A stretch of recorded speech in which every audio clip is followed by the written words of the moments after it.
여러분 안녕하십니까? 11월 9일 JCN 모닝뉴스입니다. 울산시의회 행정사무감사가 시작되면서 불합리한 행정과 시민들의 불편사항들이 연일 드러나고 있습니다. 어제는 예산 부족으로 충전이 중단된 지역화폐인 울산페이의 예산을 빨리 마련하라는 주문이 잇따랐습니다. 또 사업장 폐기물의 원활한 처리를 위해 공공매립시설에 조속한 조성을 촉구하기도 했습니다. 김영환 기자의 보도입니다.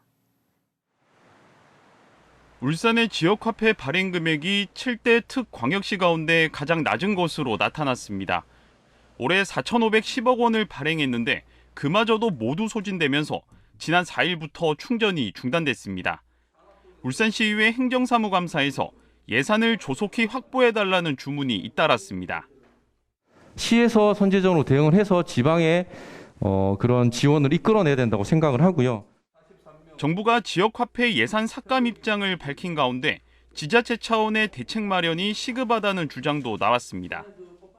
만약 전액 삭감된다면 울산시에서는 어떻게 하시겠습니까? 국회에 부활될 수 있도록 지역 국회의원과 같이 유기적인 협조를 해가 노력해 주시고요. 포화 상태에 이른 사업장 폐기물 매립시설 문제 해결을 위해 공공매립시설을 조성해야 한다는 의견도 나왔습니다. 민간 업체만 의존할 것이 아니고 우리 행정에서 적극 행정이 필요하다. 울산시는 현재 추진 중인 온산공단 확장 사업과 함께 공단 내에 공공 폐기물 매립장을 반영하겠다고 밝혔습니다. 광역시 가운데 울산에만 없는 환경공단 신설을 재추진해야 한다는 목소리도 나왔습니다. 울산에 거주하시는 분들이 환경오염에 대해서 굉장히 불안감을 아직까지는 갖고 있다는 생각을 저는 하고 있거든요. 울산시는 공공기관 통폐합이 추진되고 있는 만큼 면밀히 검토하겠다는 입장입니다. JCN 뉴스 김용환입니다.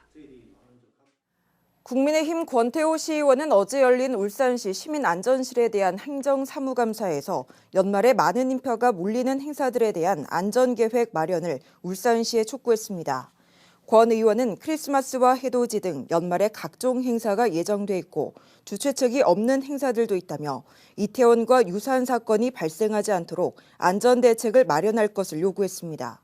이와 함께 실내에서도 많은 인원이 몰리면 안전사고가 발생할 수 있다며 실내 행사에 대한 철저한 안전관리를 당부했습니다. 울산 국가산업단지에서 최근 5년간 700건이 넘는 폭발과 화재, 유해물질 누출 사고가 발생한 것으로 나타났습니다. 공진혁 시의원은 어제 울산시 시민안전실을 대상으로 한 행정사무감사에서 최근 5년간 울산 국가산단에서 708건의 사고가 발생했다며 노후시설 재정비와 화재 예방을 위한 특단의 조치가 필요하다고 강조했습니다. 울산 국가산단에서 발생한 유해물질 사고는 2019년 27건, 2020년 83건, 지난해 236건으로 증가 추세를 보이고 있습니다. 울산대학교 의과대학이 동구 전화동 한마음회관을 의대 건물로 활용하기로 했습니다. 울산대 의대는 의과대학 소재지에서 교육하라는 교육부의 권고에 따라 현대중공업 소유의 한마음회관을 의대 건물로 확정하고 2025학년도부터 울산에서 의학교육을 시행한다고 밝혔습니다. 울산대학교는 200억 원을 투입해 한마음회관에 기초실습실과 강의실, 교수 연구실과 세미나실 등 의대 교육시설을 갖출 예정입니다. 국민의힘 이태원 사고조사 및 안전대책특별위원회 박성민, 서범수 등 울산 지역 국회의원 2명이 포함됐습니다. 박성민 의원은 이번 사건과 관련해 유가족들이 납득할 만한 종결을 드릴 수 있는 특별위원회가 되길 바란다고 밝혔습니다.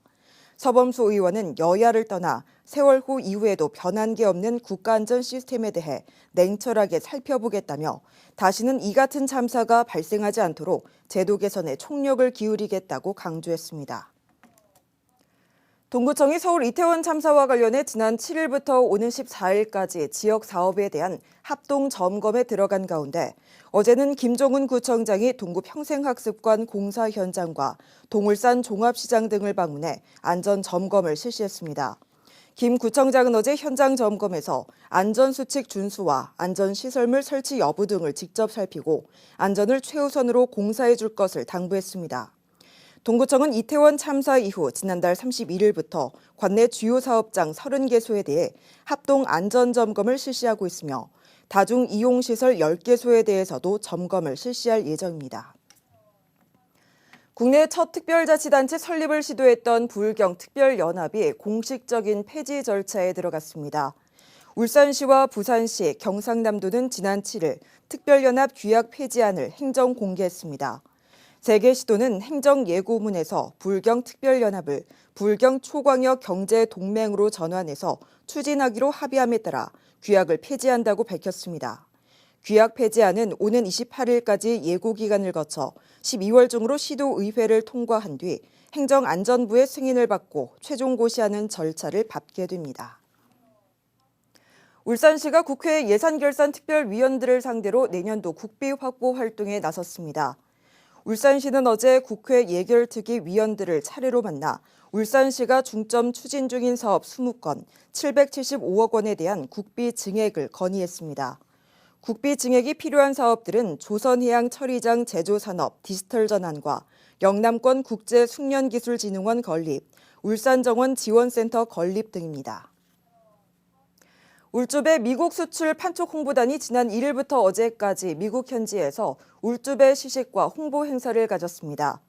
울산 원예 농협과 배 수출 농가 등이 참여한 홍보단은 미국 LA 대형마트에서 현지 소비자들을 상대로 다양한 이벤트와 시식 행사를 열어 울주배의 우수성을 홍보했습니다. 특히 낮은 가격으로 미국 시장을 공략하고 있는 중국산 배와 차별화된 맛과 품질을 내세우며 현지 바이어들과 수출 확대 방안을 논의했습니다. 울산 시민들의 발길이 끊이지 않고 있는 남구 서남호수공원 산책로의 일부 부지가 소유권 문제로 갈등을 빚고 있습니다. 둘레길에 포함된 일부 사유지의 지주가 무단으로 도로로 사용하고 있다며 민원을 제기하며 폐쇄하겠다고 나섰기 때문인데요. 공원을 찾는 시민들은 둘레길이 막힐까 걱정이 큽니다. 김나래 기자가 보도합니다. 계절마다 다채로운 경관을 볼 수 있어 시민들이 즐겨 찾는 서남호수공원. 산책로를 따라 걷다 보니 한 측면에 접근 금지, 조심하세요라는 안내문이 눈에 띕니다. 또 다른 곳에 걸린 안내판. 이곳에도 남구청이 둘레길을 주인 허가 없이 무단으로 사용하고 있다는 문구가 적혀 있습니다. 지난 2007년 4km의 서남호수공원에 산책로가 조성되면서 300여 제곱미터의 사유지가 200m에 걸쳐 길에 포함되면서 지주 A씨가 소유권을 주장하고 나섰기 때문입니다. 20년이 지나다 끄다가 이제 공일몰제가 발생한 겁니다. 그래가 내가 이 개발을 하려고 나는 여기 이런 병원 하기 참 좋은 자리를 하려고 하니까 이거 둘레길에다가 아무것도 안 돼. 도시공원구역은 도시계획시설에 따라 지정된 토지로 사적 개발 행위가 제한된 토지입니다. 하지만 일몰제로 2019년 이 지역이 공원구역에서 해제되면서 A씨는 재산권을 행사하며 남구청에 조건을 내건 것입니다. 지주 A씨의 주장은 이렇습니다. 남구청이 둘레길을 포함한 자신 소유인 6,000평의 토지를 매입해 시민을 위한 공원으로 개발하거나 둘레길 토지를 기부 체납할 테니 개발에 필요한 진입로를 만들어달라는 것. 남구청은 이에 대해 재정 여건상 전체 매수는 어려운 상황이며 개발 행위 동안 허가할 수 있는 법적 규정은 없다고 전했습니다. 되기 전에 원만하게 해결이 되면 가장 좋은 부분이고 이제 차단하는 부분이 있어서 그 부분을 저희도 이제 다른 방안이 있는지 지금 저희도 법률적으로 검토 중에 있습니다. 그래서 세상 시민들한테 불편이 되지 않도록. 산책로가 폐쇄 위기에 처한 서남호수공원. 시민들은 하루빨리 갈등을 해소할 수 있는 해결책이 나오기를 바라고 있습니다. JCN 뉴스 김나래입니다. 울산시의 고향사랑기부금 기부자에게 제공하는 답례품이 선정됐습니다. 선정된 답례품은 쌀과 배, 한우 등 농축산물 4개 품목과 배빵과 참기름 등 농축산 가공품 6개 품목 등 모두 10개 품목입니다. 울산시는 이달 중으로 품목 공급업체를 선정하고 내년 1월부터 기부자들에게 답례품을 제공할 계획입니다. 울산의 아파트 경매 낙찰가율이 2달째 하락했습니다. 법원 경매 전문기업 지지옥션에 따르면 지난달 울산의 아파트 낙찰가율은 85.8%를 기록하며 지난 8월 이후 2달 연속 하락했습니다. 울산에서 응찰자가 가장 많이 몰린 아파트는 동구 화정동의 한 아파트로 22명이 응찰해 96.8%의 낙찰가율을 보였습니다. 부동산 투자 사기로 가로챈 돈을 돌려주지 않고 은닉한 50대 기획부동산 업자에게 실형이 선고됐습니다. 울산지법 정한근 부장판사는 사기와 강제집행 면탈 혐의로 기소된 50대 A씨에게 징역 8개월을 선고했습니다. A씨는 피해자 B씨에게 울주군의 한 토지를 매입하면 큰 이익을 얻을 수 있다고 속여 1억 2천만 원 상당을 가로챈 뒤에 토지 소유권을 이전해주지 않고 매매 대금도 돌려주지 않고 빼돌린 혐의를 받고 있습니다. 중구 신사모교 하부도로의 양방향 차량 통행이 내일부터 23일까지 14일간 통제되고 이 기간 신사모교의 공영주차장도 운영이 중단됩니다. 울산시는 천상계통 상수도 송수관로 복선화 사업과 관련한 관로 매설 공사 때문에 불가피하게 이 기간 차량 통행을 전면 통제하게 됐다며 중구 태화로와 다운로 등 우회도로를 이용해 줄 것을 당부했습니다. 울산시가 불법 화물 운송 행위에 대한 특별 단속에 나섭니다. 울산시는 구군과 함께 오늘부터 12월 9일까지 화물 운송업체와 화물 운송 주선업체 등 100곳을 대상으로 단속을 벌입니다. 울산시는 다단계 거래금지 규정 위반과 자가용 화물 자동차의 유상 운송 행위, 무자격자의 화물 운송 등을 집중 단속할 계획입니다. 위반 사항 적발 시에는 과태료 부과와 함께 사업 중지와 운행 정지 등 강력하게 처분할 방침입니다. 최근 전국적으로 고병원성 조류 인플루엔자 발생이 잇따르는 가운데 울산시가 산란계 농장을 대상으로 방역수칙 일제 점검을 실시합니다. 울산시는 오늘부터 18일까지 지역 산란계 농장 10곳을 대상으로 소독시설 설치와 외부인 출입 통제, 출입 차량 기록부 작성 여부 등을 점검할 계획입니다. 방역수칙 미준수 농장에 대해서는 현장 지도와 함께 과태료도 부과할 방침입니다. 동구청은 국내 지자체 가운데는 최초로 내년부터 가칭 최소생활노동시간 보장제를 도입해서 초단시간 노동자 없는 구청을 구현할 계획입니다.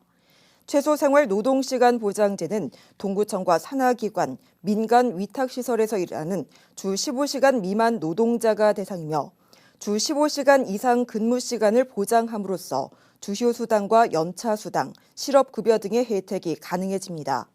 이번 제도 시행으로 동구청과 산하기관에서 주 14시간에서 주 15시간 근무로 전환되는 노동자는 장애인 일자리 49명, 도서관 사서 도우미 4명 등 모두 53명으로 동구청은 정부 재정과 함께 구 예산도 투입해 15시간 이상으로 전환할 예정입니다. JCN 모닝뉴스를 마칩니다. 함께해 주신 여러분 고맙습니다.